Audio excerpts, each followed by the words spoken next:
नमस्ते, आप सभी विद्यार्थी का हमारे YouTube चैनल हिंदी पाठशाला पर स्वागत है। आज हम एईसी हिंदी पाठ्यक्रम से तीसरी कविता अज्ञेय द्वारा निर्मित सवेरे उठा तो धूप खिली थी कविता को पढ़ेंगे। पहले के दो रचनाओं को हमने विस्तार से समझाया है और साथ ही प्रश्न उत्तर पर भी इसके पहले वाले वीडियो में हमने चर्चा की है। चलिए पहले लेखक के बारे में जान लेते हैं। अज्ञेय का पूरा नाम सच्चिदानंद हीरानंद वात्स्यायन था। हिंदी साहित्य के प्रमुख लेखक, कवि और निबंधकार थे। उनका जन्म 7 मार्च 1911 को हुआ था। वे प्रयोगवादी और नई कविता के अग्रणी रचनाकार माने जाते हैं।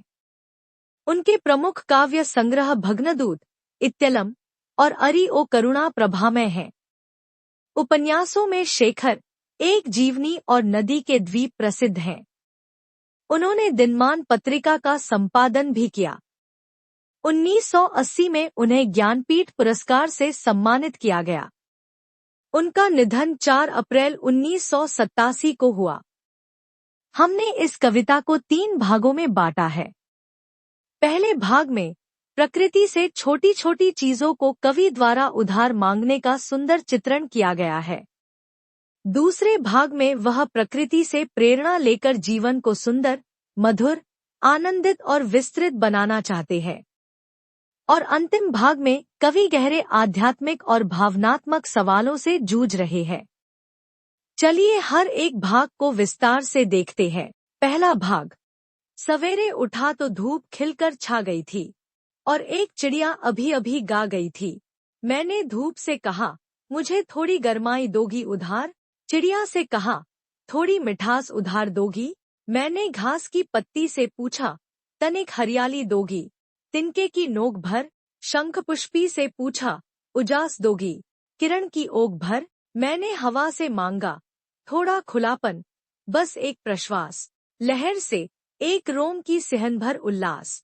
मैंने आकाश से मांगी, आँख की झपकी भर असीमता उधार। कवि सुबह उठते हैं और देखते हैं कि सूरज की रोशनी चारों ओर फैली हुई है और चिड़िया अपनी मीठी आवाज में गा रही है।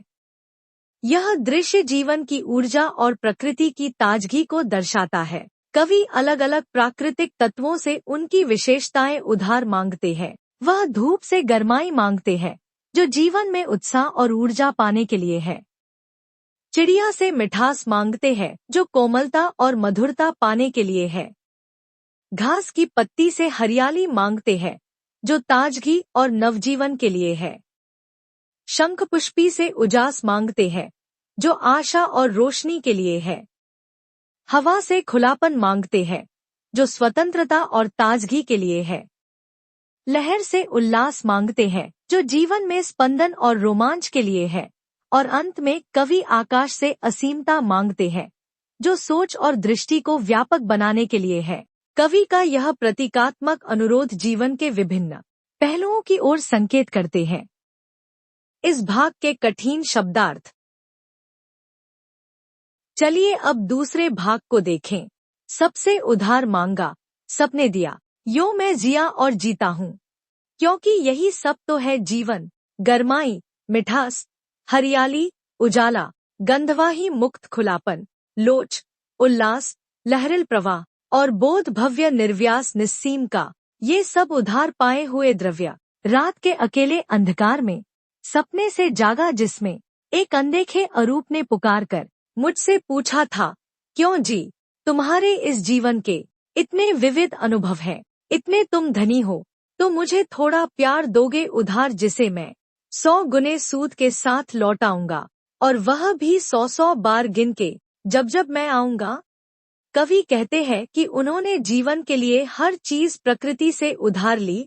गरमाई से ऊर्जा, मिठास से कोमलता, हरियाली से ताजगी, उजाला से ज्ञान, खुलापन से स्वतंत्रता, लोच से लचीलापन, उल्लास से आनंद, प्रवाह से गतिशीलता और असीमता से असीम विस्तार। यह दर्शाता है कि जीवन जीने के लिए हमें जो कुछ भी चाहिए, वह हमें प्रकृति से ही मिलता है। कवि कहते हैं कि जीवन के इन तत्वों से वह न केवल जीवित है, बल्कि जीत भी रहे हैं। इसका अर्थ यह है कि जीवन केवल शारीरिक अस्तित्व का नाम नहीं, बल्कि उसमें भावनाओं, अनुभवों और संवेदनाओं का समावेश होता है। रात के अंधकार में जब कवि अपने विचारों में खोए होते हैं, तब उसे एक रहस्यमय आभास होता है। एक अनदेखा अरूप उससे कुछ मांगता है। यह अरूप कोई दिव्य शक्ति, अंतरात्मा या भविष्य का कोई रूपक हो सकता है। यह उनके जीवन के इतने सारे अनुभवों और समृद्धि को देखकर पूछता है कि क्या वह थोड़ा प्यार उधार देंगे। यह रहस्यमय सत्ता कवि से प्यार मांगता है, लेकिन एक अनोखे वादे के साथ। वह इसे 100 गुना सूद सहित लौटाएगा और बार बार लौटाएगा। यह जीवन के सबसे महत्वपूर्ण सत्य को दर्शाता है। प्यार देने से कभी खत्म नहीं होता, बल्कि कई गुना होकर वापस आता है। इस भाग के कठिन शब्दार्थ।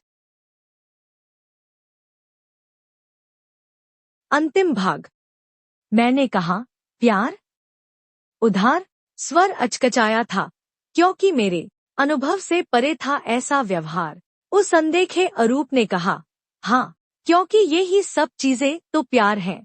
यह अकेलापन, यह अकुलाहट, यह असमंजस, अचकचाहट, आर्त अनुभव, यह खोज, यह द्वैत, यह असहाय विरह व्यथा, यह अंधकार में जागकर सहसा पहचानना कि जो मेरा है वही ममेतर है। यह सब तुम्हारे पास है, तो थोड़ा मुझे दे दो उधार इस एक बार। मुझे जो चरम आवश्यकता है, उसने यह कहा। पर रात के घूप अंधेरे में मैं सहमा हुआ चुप रहा, अभी तक मौन हूँ। अनदेखे अरूप को उधार देते मैं डरता हूँ। क्या जाने यह याचक कौन है। इन अंशों में कवि गहरे आध्यात्मिक और भावनात्मक सवालों से जूझ रहे हैं। जब अनदेखा अरूप अर्थात एक रहस्यमय सत्ता कवि से प्यार उधार मांगता है, तो उनका स्वर अचकचा जाता है। अर्थात कवि को यह मांग अजीब लगती है, क्योंकि उन्होंने कभी यह नहीं सोचा था कि प्यार को भी उधार दिया जा सकता है। अनदेखा अरूप कहता है कि प्यार अकेलेपन, अकुलाहट, असमंजस, अचकचाहट और अनुभव का दूसरा नाम है।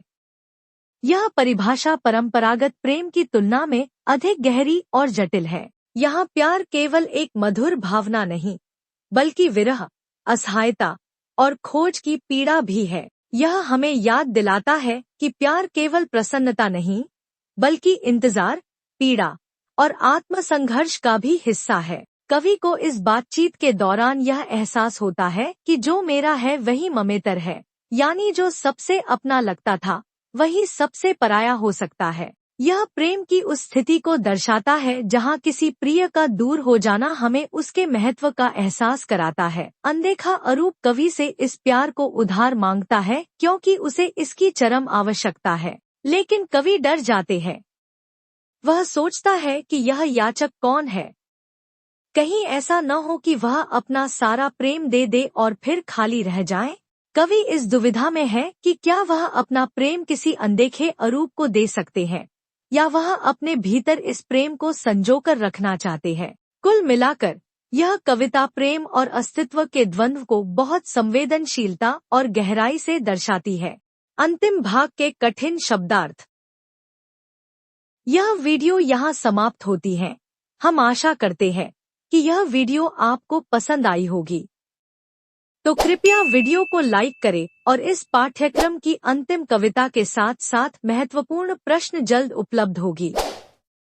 तो चैनल को सब्सक्राइब करना न भूलें।